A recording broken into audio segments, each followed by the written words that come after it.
Ontario entering its third lockdown, and if you can believe it, the strictest one to date. Ontario Premier Doug Ford actually bragging about this fact that Ontario is the most locked down jurisdiction in North America, talking about it at a press conference the other day.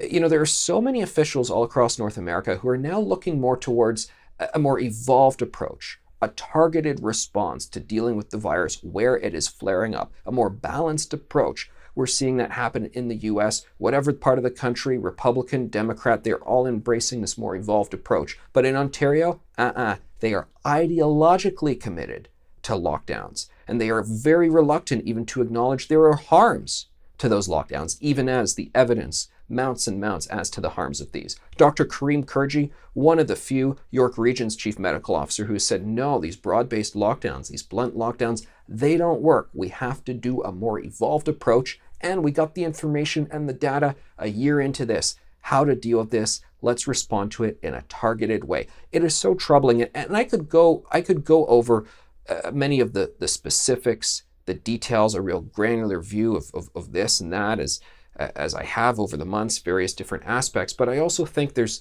a great utility and an exercise of just stepping back and taking a look at this odd approach, this ideological approach to lockdowns in the first place. Because in their essence, what lockdowns are, is you were saying, there is a virus that spreads between people. So we're going to make it illegal for people to come together, for human beings to be in close proximity to each other. A virus spreads between people, well, let's make it illegal for people to see each other. Really? I mean, in the 21st century, all of the bright minds we have, the well-educated folks, the age of analytics, big data, it's that phrase that when you really break it down, it seems like really not too bright. The basic, essence of what is a lockdown. And in fact, there's a reason why it was never really discussed before.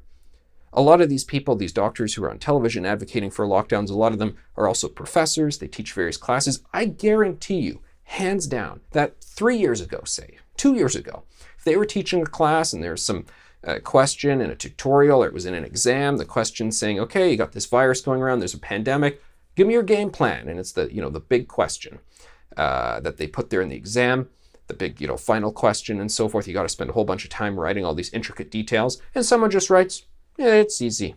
Lockdown. Make it illegal for human beings to interact with each other. Well, I imagine those professors who are now advocating to do just that, they might have even failed that student for coming up with an idea that we know was not in any of the pandemic preparedness plans leading up to all of this. And that a lot of people have said, hold on a second, this is not in the plan. Why are we proceeding this way? And yet Ontario is, for the third time, stricter than ever.